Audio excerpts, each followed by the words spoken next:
are kicking off this mid-season softball featured series with none other than head coach Megan Smith-Lyon. And who else do you want to talk about this softball team than the head cheese, right? Megan is doing a phenomenal job. I don't know that we saw any of this coming as far as where we are through 34 games. Yeah, we thought we'd be pretty good, but damn, I don't know if we saw this coming. So first of all, Megan, thanks for continuing to set aside time from your busy schedule and preparation and all that goes into what you do and are doing at a very high level to sit around and talk to us again. So thanks for that. No, of course. We appreciate your guys' support. And, we're just loving what we're doing right now and appreciate you spending time with us and especially talking to the players. I'm excited for you to talk to them and kind of share their stories too. It's going to be fun. I know that if we can get them to cut loose a little bit and kind of peel the curtain back a little bit, we'll have a good time. And I'm sure the fans will enjoy that. Before we even get into this, I have to say thank you, since we're talking kind of face to face here. This is from Russ and I.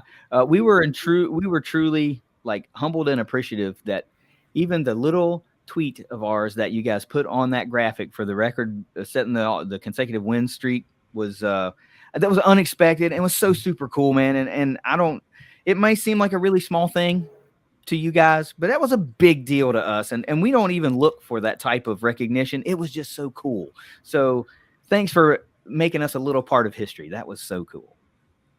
Well, of course, you guys spend a lot of time covering us and coming to our games in person, and you see it firsthand. And we're so thankful for all that you've done for us and kind of promoting our program and sharing our story. So super thankful for you guys. Yeah. Have you happened to see an uptick in attendance maybe versus maybe this time last year?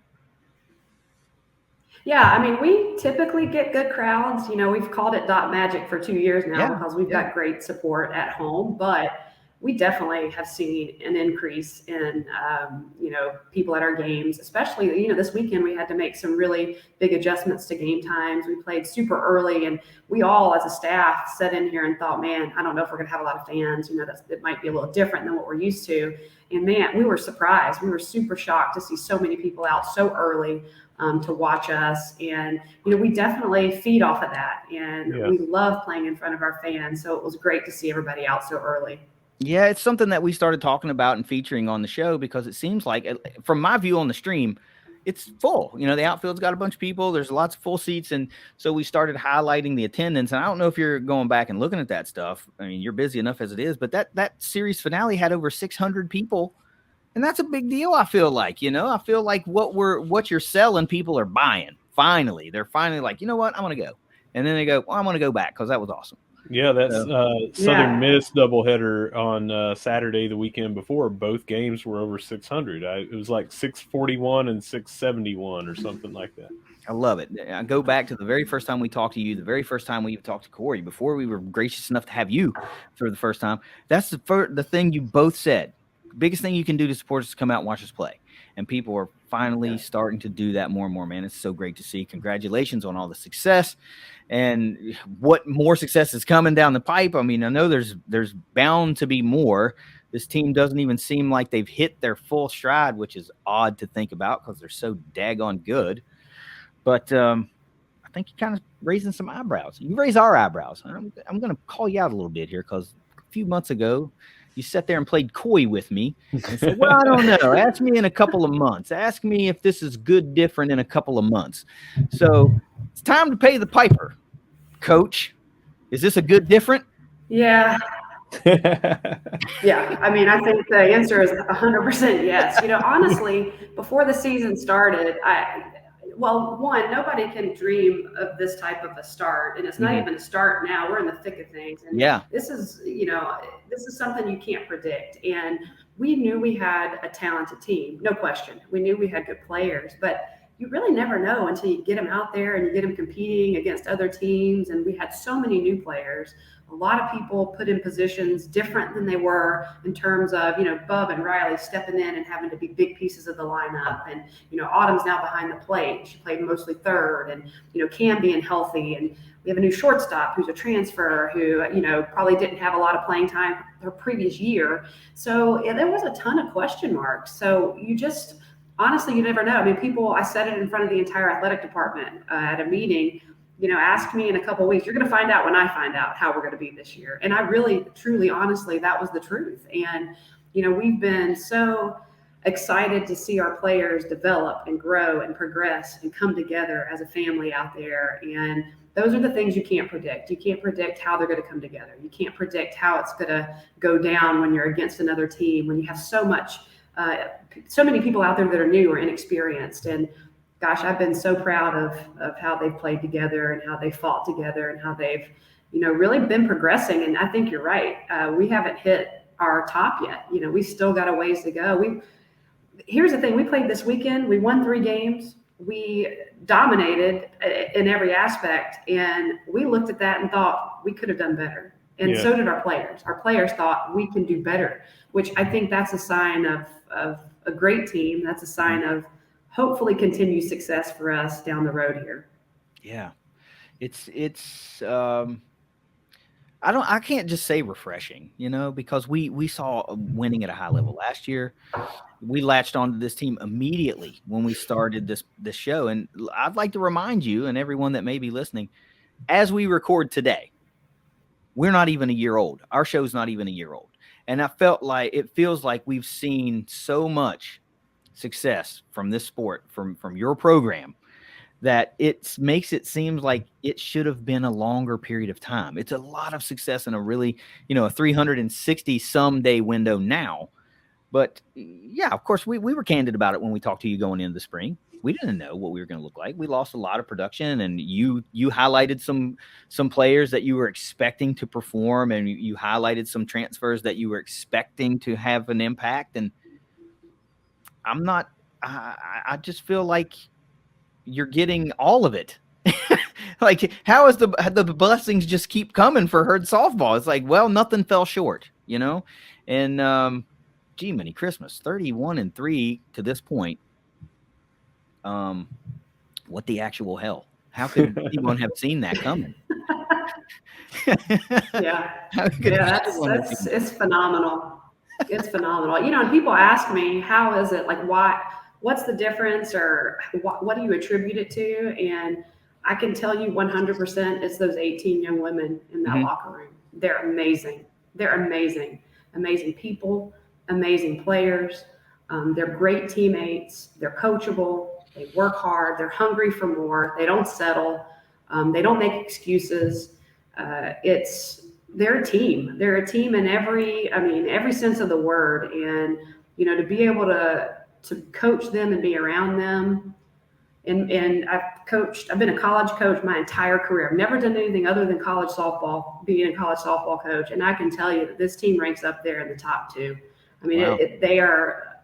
They are just amazing people. And it's a joy. It's a joy to be around them. I mean, when you come and watch us, or even if you're around at practice or you come in the clubhouse, we're just a big family. I mean, we're having fun. We're enjoying what we're doing.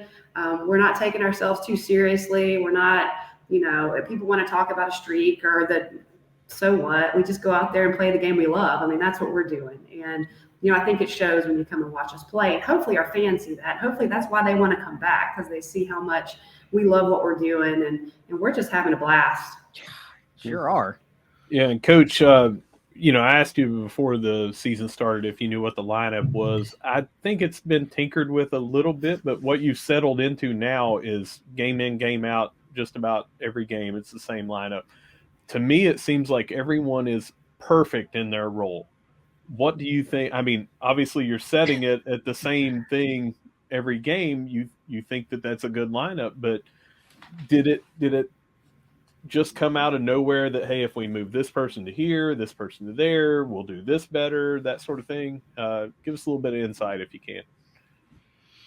Yeah, I mean, you start the season and you've got pieces and you put them where you think they're going to fit and how it's going to work the best, and then it evolves and you start to see, what are these players going to do in these situations? How do they work together? What's the best defensive lineup? What's the best offensive lineup? And you just kind of let your pre-conference games kind of dictate and what changes you're going to make. And I think we felt pretty strongly that Grace and Autumn were going to be solid pieces for us. They are experienced. They've done it before. We felt like they were going to be the anchors in our lineup. And then, how are we going to put people around them and where do they fit the best? And I tell you, Alex Coleman and Sydney Bickle, those two have changed the game for us. If you followed us in the past, we've had a really good offense. There's no question. We've had Allie Harrell, we've had All-Americans, we've had, some really big hitters. But what Alex and Vic bring to us at the top, they make Autumn and Grace and everyone else so much better. They make our offense so much better. To be able to set the table, to be able to use their speed, to put pressure on a defense, they have been a game changer for us, those two at the top. And, we kind of played with them at the bottom, at the top. We kind of moved them until they started just kind of taking like a tag team. They just take it and run with it. And they really have been the big difference. And I can't not mention the bottom of our lineup right now. Yeah. Since we started conference play, the bottom of our lineup has stepped up.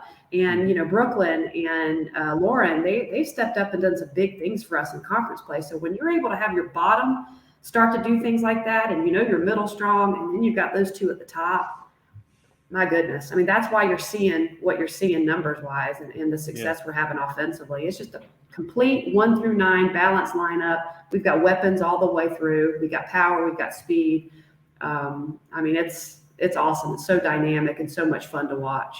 Yeah, it reminds me of, I'm a Reds fan, and it reminds me of the Big Red Machine, top to bottom in the 70s, how you had the great defense, and you had the on-base percentage, and you had the stolen base threats, and you had the power. It's just, you've got everything top to bottom. It's been great to watch. Let me tell you what my favorite part about this team is, right? You're talking about the numbers, the offensive numbers. Also play really great defense, also really dominant in the circle. So there's really not a weak point.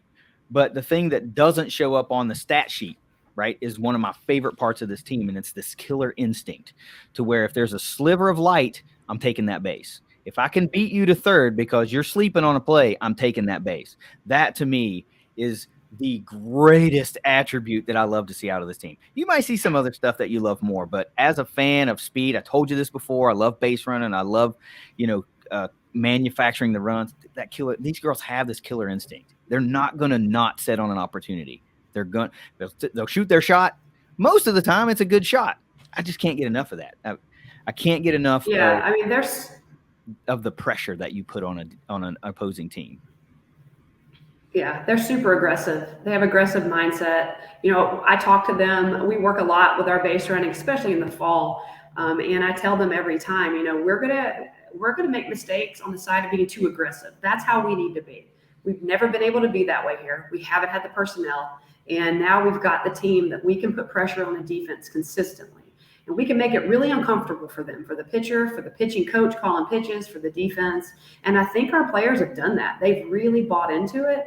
And, we've got speed up and down the lineup. They're not afraid to go after it. They're tough. They're just, like I said, so fun to watch. I mean, you can see us hit some home runs. You can see us steal. You can see us take extra bases. It's just super. It's like high energy, so much fun to watch on the bases and in the box for us.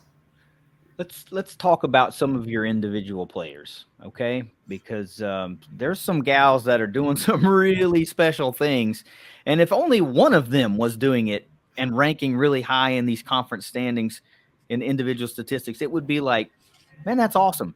But here you have several players in the top. We hold the top 3 spots in a category, or the top 5 spots, or we're top 10 in damn near everything that results in scoring a run, all that kind of stuff. But the thing that stands out to me is we talked back in the spring about Sid Nestor, and you said it's one thing to come in and then perform. I'm curious to see if she can maintain that, how she will respond to have done it and do it again. And all she's done and come out and have a more dominant year in 2023. What is it that you're seeing out of Sid that you didn't really even think was kind of sort of possible, if that's fair to say?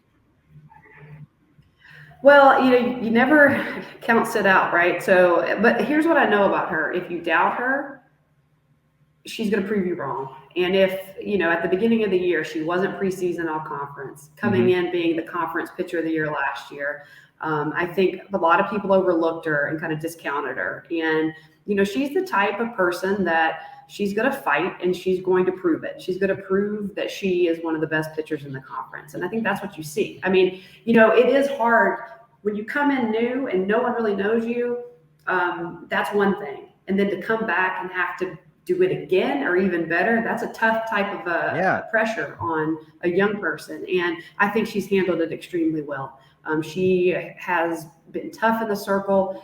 She's got some good pieces around her that have really done a good job to take a little bit of the pressure off of her. But here's what's so special about her in conference weekends. She goes out the second time to face a team and does even better the second time. That's amazing. She's striking more people out. She's using different weapons. She's able to come out and look better day 2 than she does day 1 against the same offense. After and that they've just gotten tells to you see what her. type of that's right. And they've seen video and they look at what she's doing and then they come out the next day and do worse. And that tells you kind of what she's made of. That tells you what she's made of. She's a tough competitor, a tough kid.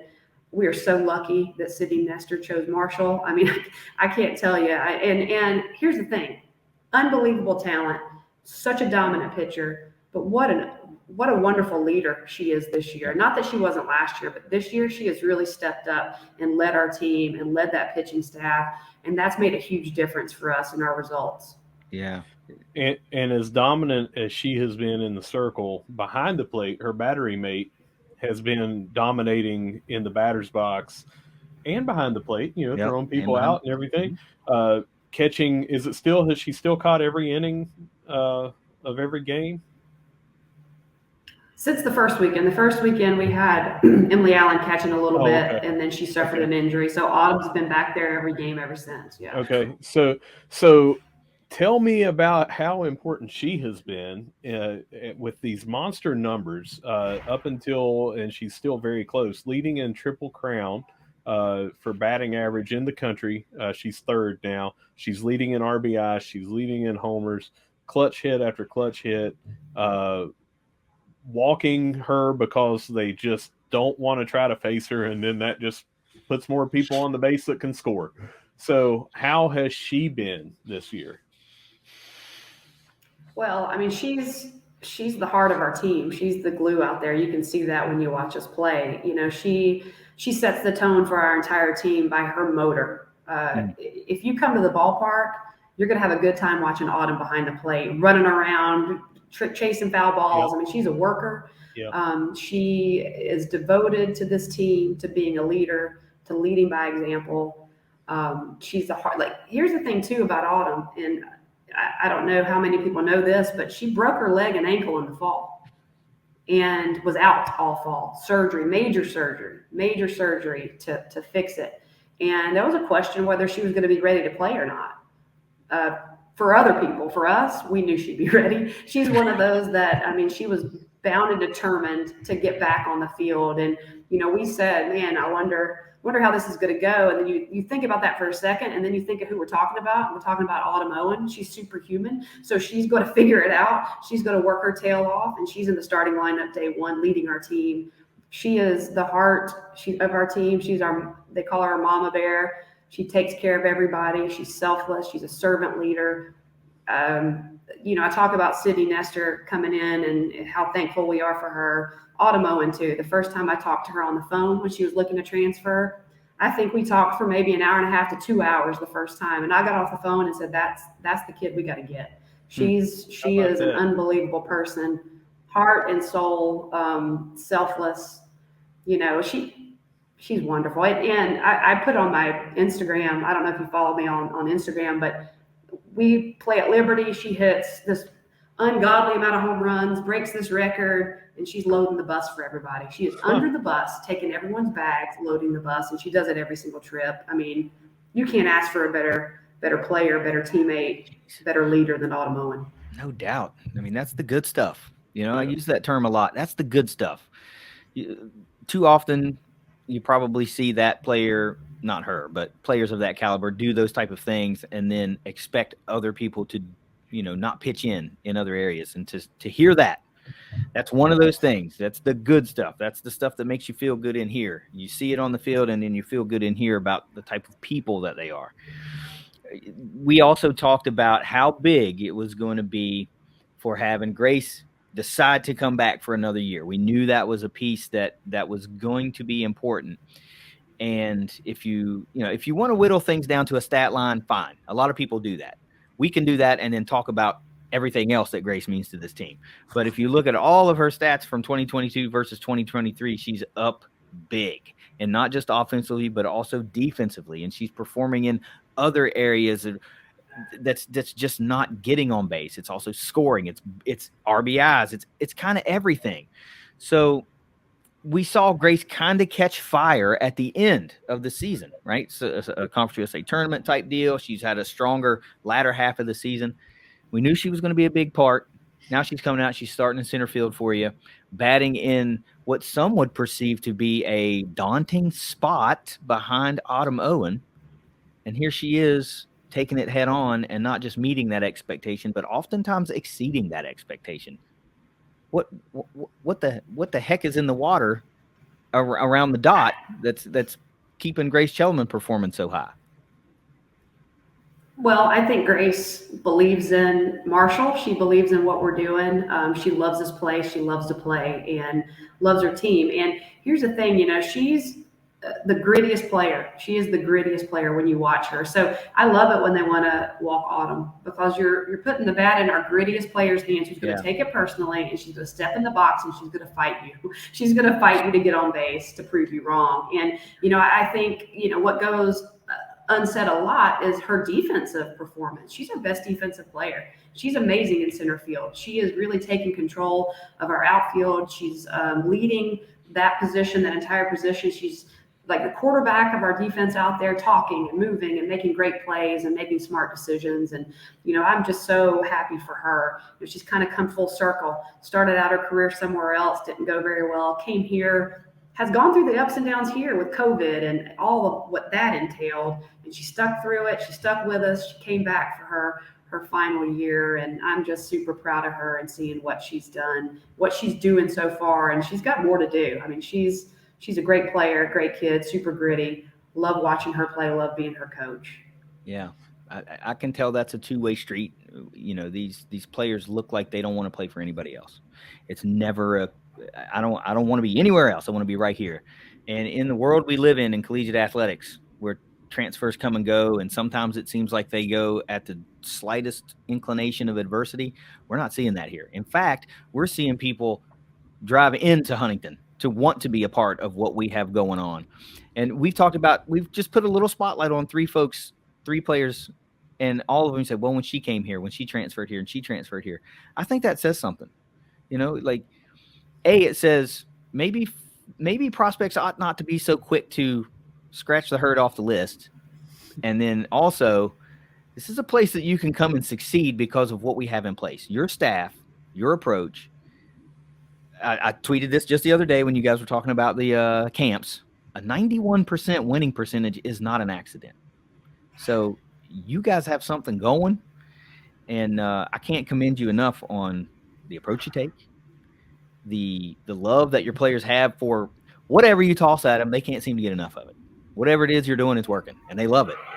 So what's left for this team? 31-3 is awesome, and we love it, but we know as fans, going whatever it is in 3 is going to be nearly impossible. So we haven't hit our stride. What does the second half ish of the season look like? What's a success for you?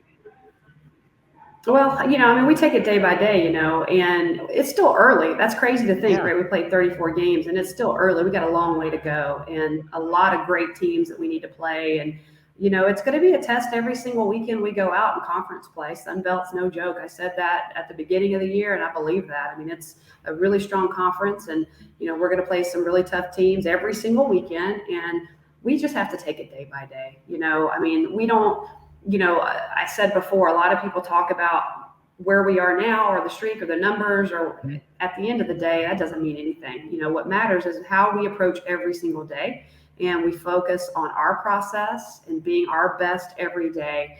And, we don't just rest on what we've done in the past. And, sometimes that's a challenge to get a team to do that. With our team, it hasn't been. They are locked in. They're focused. They want to come out every day and do better than we did the day before.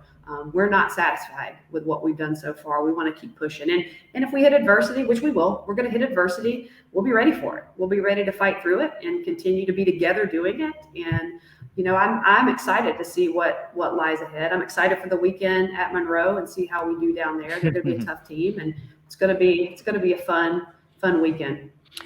Yeah, I imagine that will be a unique one, for this first trip down to Monroe and first year kind of deal in the Sun Belt, and what we know how that ties into Herd softball. So that'll be one that you probably definitely want to go out and have a little special showing, just because you can. Not that it's any different than any other weekend, but it kind of sort of No, not really. It affects one person, and it's no one else. Nobody else. We're focused on the 18 players in that locker room, right? So we go down there, and it's another weekend to all of us. Coach, we've I personally posted this out. I've seen some disrespect by the national level not respecting the Herd the way I feel like they should, and not just the team but the individual players. There's no highlights. There's no, hey, this person's doing this person's doing that. Does that put any kind of chip on your shoulder? How you feel like, hey, we're just going to keep doing what we're doing and we're going to show them? I mean, what are your thoughts on that? And I'm specifically talking about like an NCAA softball Twitter account is what I put on there, that, the last time they even mentioned Marshall was from 3 years ago. You guys have 21 wins in a row as we're recording right now. Some teams will not win 21 games this year. That's true. How do you feel? Well, I tweeted today, and I will continue to preach this to our players. We play for Marshall, we play for the 75, we play for each other, and that's what matters. It doesn't matter what other people think. Here's the other thing too: if you're great and you're good and you're a talented team, you don't need other people telling you that. We don't need other people telling us that. We know what we have. We know we have a great team. We know we have a great coaching staff. We are a family. We support each other. We compete at a high level. We don't need other people telling us that we're good. We are confident in ourselves, and we are going to stand behind that. I think the knee-jerk reaction is to get pissed off about it, and I don't think that serves us. It doesn't serve us well at all. At the end of the day, we got to go out and keep playing, and we don't do it for people's tweets. We do it for the love of the game, for the love of this place, and for the love of each other, and that's how we're going to keep approaching every single game we go out and play. Excellent answer. Love that. Can't go wrong with that. It's not about who we're playing, it's about us, and I love every single freaking letter in that sentence. Look, we've talked about 3 big-time contributors that returned from last year. This is a 4th that was also a returning player, but playing a much larger role this year.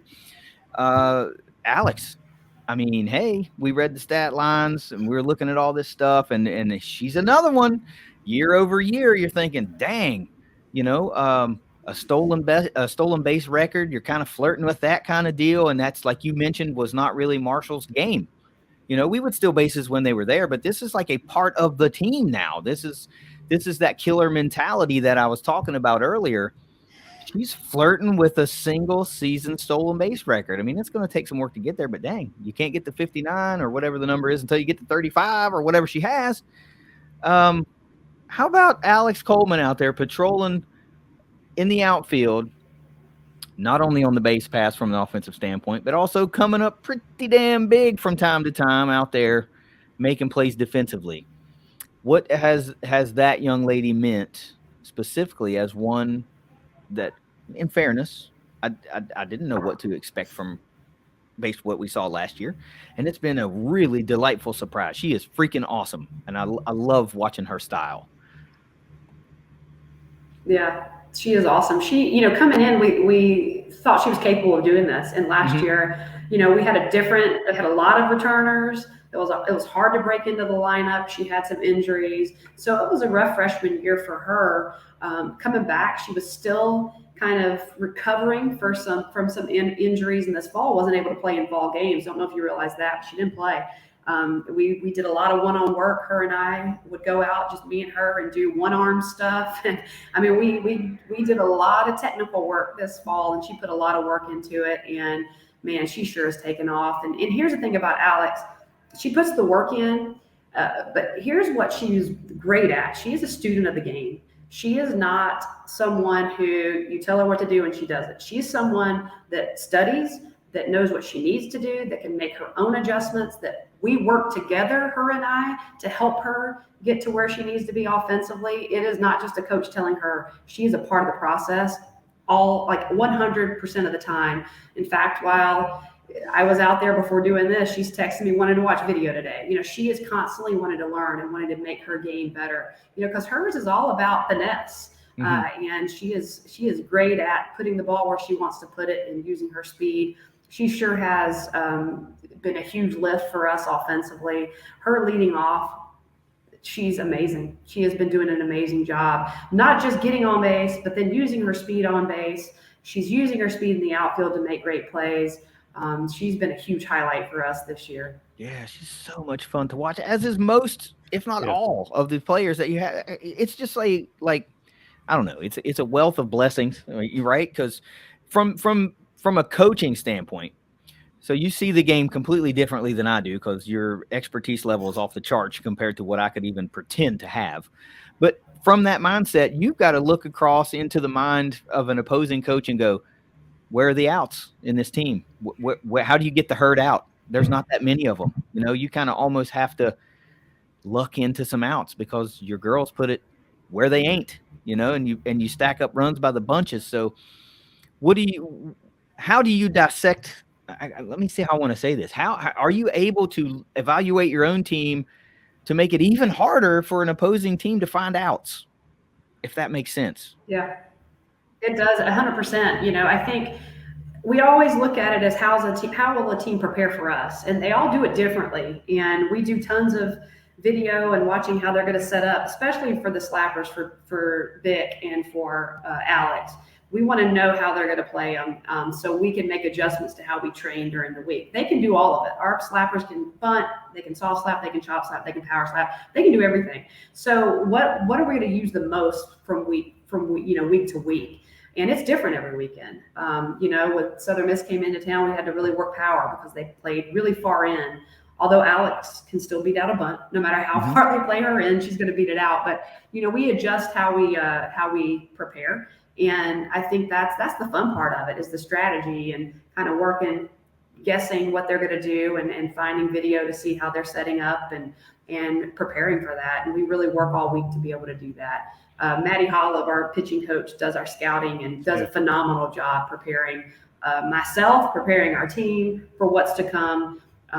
She's the key, and she never gets any credit. Nobody ever talks about Maddie Holub, but I will, because I'll tell you what, we wouldn't be 31-3 without what she does behind the scenes, with her preparation for our team, with her scouting, what she's able to do with Sydney Nestor, getting her prepared to face a team twice, what she does with the rest of our pitching staff. Man, I mean, she doesn't like all the hoopla. She doesn't want her picture taken. She's not center of attention. But she should be. She is a huge key to why we are doing so well. Yeah, I'm gonna be a little selfish. I'm glad she doesn't want that, because maybe that means some people aren't paying attention to her, and we'll be able to keep her in Huntington a little bit longer because she's doing a great job. It is no small task to.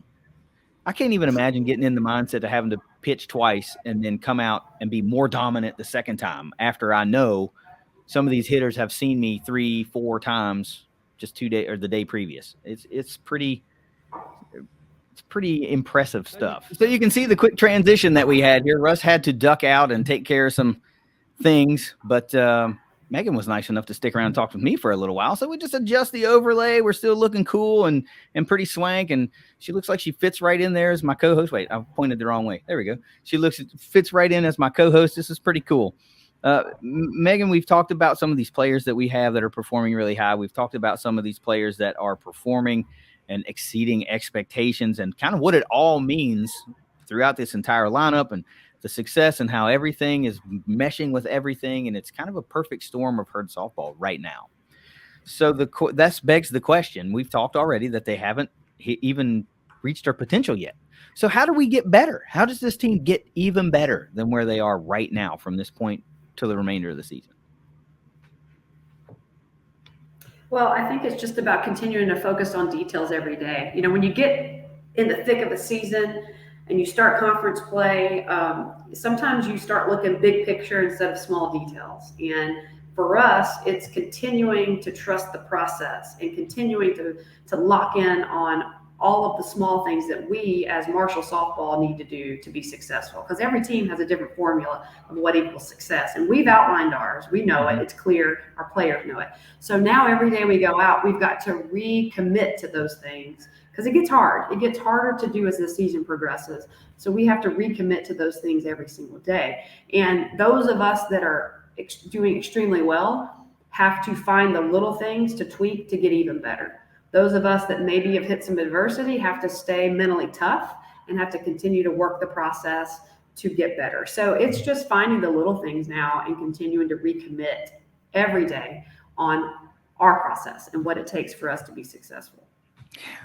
It's just hard to fathom when you look at all these statistical leaders. If you're a stats person, if you look at the overall record, if that's what you like to go off of to base your decision on a team, it's just hard for the average person to look at that and go, well, they're kind of awesome. How do they get even better?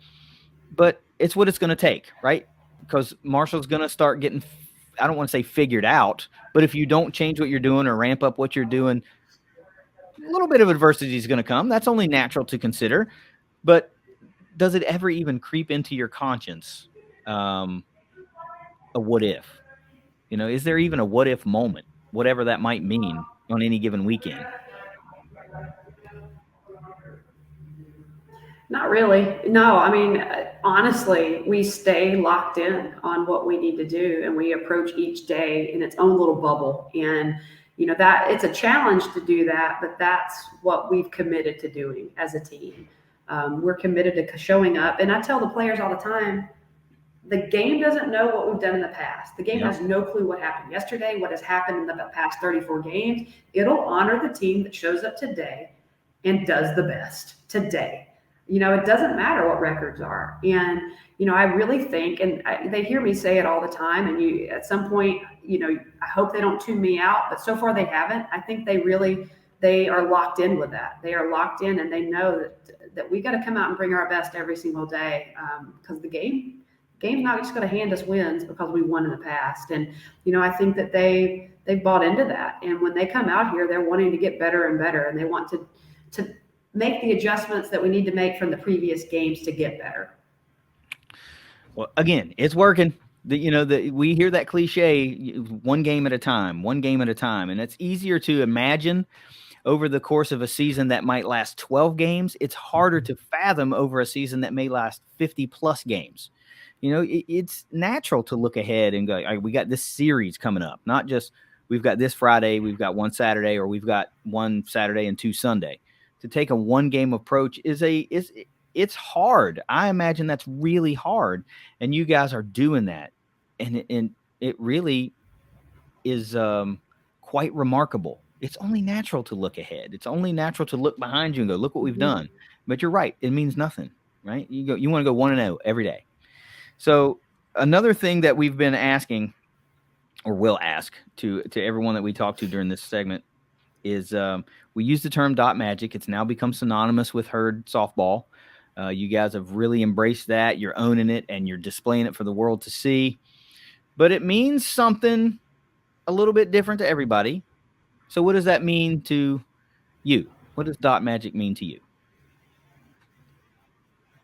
Well, one of the reasons that I decided to be the coach here and accept this job 5 years ago was the feeling I got on campus. The feeling of representing something bigger than yourself, that it's not just about you and what you're doing in your little bubble of softball, that there's a bigger picture. And Mm-hmm.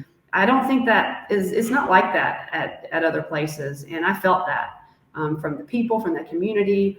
And to me, that's dot magic. Dot magic is, we get to play in front of our people who we represent, who represent the herd, who, represent this unique place. People love each other, love the university, love our athletics, and it shows, and you can feel it. It's a special place. Our fans are awesome. Our players, when you decide to play at Marshall for Marshall softball, you decide to represent the 75 and represent Marshall. And we talk about that, even though we are not football, and they weren't softball players that died in that plane crash. It's so much a part of who we are here in Huntington and at Marshall. We take that really seriously. We take it really seriously. And that's important to us. And I feel like when we represent Marshall at Marshall in Huntington, it's extra special, and you can feel it. Yeah. I mean, there's for sure dot magic. I mean, it's for sure dot magic. There's no question. It's a thing. It's not just a couple of words. It is a thing. It exists. You can't put your hands on it. You can't put it in a bottle. If you could, you'd be a very rich lady. But it is a thing. So what's the overall goal, right? Season presses forward. What's the overall goal when it's said and done? Yeah, our goal is to beat UL Monroe on Thursday. That's it. We're not looking any further than Thursday's single game at 6 p.m. And our goal is to go in and focus on our process and do what we do and love what we're doing and love each other and play hard and compete. And that truly has been what our goal has been all year. I mean, our girls know that there's something bigger, but they also know we won't get there if we think about it. We got to think about the task at hand. And the task at hand is to beat UL Monroe in Monroe, Louisiana on Thursday. Let me ask you a couple of things here to lighten the mood a little bit, because you see all, okay? Who's your biggest cut up on this roster? Who's your biggest jokester, your biggest prankster? Oh gosh, that's tough. They're all they all are to a certain extent. I mean, I think Bree Godfrey's pretty funny. She's always cutting up and joking around. She's funny. Cam is somebody that I'd probably say she keeps things light and has a good time. But honestly, they all do. If you're around us, the whole group they just have a blast. They have so much fun together and have so much fun doing what we're doing. But I'd probably say Bree and Cam, they're pretty funny. So the other side of that coin is when things are maybe getting a little too funny, if that's the way to put it. Who's the first player to always refocus everyone? Not that that's really a problem, but Sid Nestor. Yeah. Never. Sid Nestor. Yeah, she'll get people down to business. She'll set people right back on course. She has fun too. Like, don't get me wrong, she has a ton of fun, but she'll get people locked in and focused back on where we need to be when she needs to. Yeah, every team has those, and I'm curious. It's sometimes it's a fielder, sometimes it's whatever. And Sid, that answer doesn't surprise me, because she seems like the most. I don't want to. She's not all business, obviously, but she seems like the one that flips that switch to a level that most can't. And I don't mean players on your team. I just mean people in the world. You just can't flip that switch to lock in and focus the way that she seemingly can. And we've talked about her in many different capacities on this show and just today. But I could see that.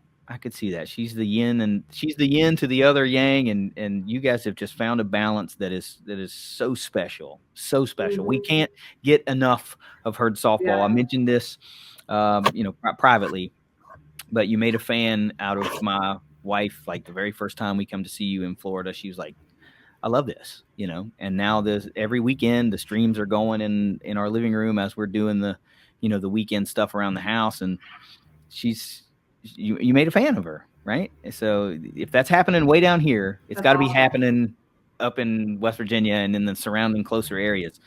I can't thank you enough for sitting down with us, spending a little bit of time with me. I enjoyed it. I appreciate you guys spending time with us and highlighting our team. And we're so thankful. We love what we're doing, and we do it for ourselves and for Marshall and for each other. But it's awesome that you guys spend some time and highlight it. We really appreciate it. Well, it's a lot of fun for us too. I can't sit here and tell you that we're getting nothing out of it, because we get a lot of personal enjoyment out of promoting this team, because they're so daggone fun. And yeah, I would be lying to you if I told you that I didn't enjoy, that they think some of the things that I tweet out are funny or clever or whatever. Yeah, it's fun. It makes you feel good, because it means like, all right, they do actually like what we're doing. And we're having a lot of fun. And when the opportunity arose to do this, of course we wanted to do it. Of course. You guys deserve all of the praise that you can get, not just because of the win-loss record, but you approach everything the right way. I can't stress that enough. If you were 3-31, we would still be out there banging the drum for Herd softball, right? The wins and losses don't matter. So thank you for continually wanting to talk to us and continually wanting to spend a little bit of time, give us some insight, and help us bring the fans closer to your team, like we always like to do. Even though Russ had to take off, I always like to give you the open mic, right? You know that. I like to shut up and let you talk and speak to whoever you want to talk to. I don't care who it is and what you want to say, but the floor is yours. So please say what you got on your mind right now, because I'd love to hear it. Awesome. Yeah, well, like I said, thanks so much for spending time promoting us and especially promoting our players. They are amazing, amazing young women, and I'm so proud to be their coach. And I write them a note before every game, a handwritten note each player, and I always end it with, "I absolutely love being your coach." And when I write it, that I mean that. That I just don't have to lie to them when I say that. I love being their coach. They're wonderful, wonderful humans, amazing young women, amazing players, and I am so proud and so lucky to be the coach here at Marshall. And the other thing too, and I mentioned Maddie Holub earlier and what she does for our program as an assistant, but our whole staff. Corey with our hitters, we don't put up all those crazy hitting numbers without what he does on a daily basis, helping them and working with them to help them progress. And Allie Harrell staying to help us out. She's been amazing, just her expertise and how she approaches things. And she's been great working with our hitters, working with our defense, and doing a lot of things behind the scenes. And Katie Adams sticking around to help. It's been great to have so much support and watch them work with our team, because they have, I get to do these interviews, but they're doing the work. They're doing so much work to make our team better. And I'm so thankful for our players. I'm thankful for our staff. It's been a fun ride so far, but like I tell our players, congratulations, keep moving. Nobody cares what we did the last 34 games. It's what are we going to do today? And what are we going to do moving forward? Yep. And so our mindset is we're going to live in the moment. We're going to do our best to represent Marshall well and love what we're doing and love each other, and the results, whatever they are, they are. And we're going to just keep approaching it that way the rest of the season. Well said, Coach. It's head coach Marshall softball, Megan Smith-Lyon, looking to go 1-0 this week to start. 3-0 overall maybe, but 1-0 to start on Thursday at 6 p.m. down in Monroe, Louisiana. Man, no, the wins and losses are fun. They really are, but really it's the character of this team. It's the makeup of this team. It's who they are as people and players and students and all of that is bringing an appreciation to Herd softball. And it all starts up top with you and Corey and Maddie and your trainers and your support staff and Allie and everybody. You're doing a great job. We hope we keep you around here forever and ever and ever, because I just never get tired of talking to you. You're always so awesome in granting us time and just being really open and candid. And, you peel back the curtain a little bit, and I appreciate that. We're not trying to break news here, but it's nice to just have somebody that will talk to you, and you do that. thank you so much. This is going to be a great series of interviews. I'm looking forward to getting those out, and I hope the fans sure do like it. Head coach Megan Smith-Lyon, everybody. Another stellar interview. It's a Thundercast. We'll see you next time. Later.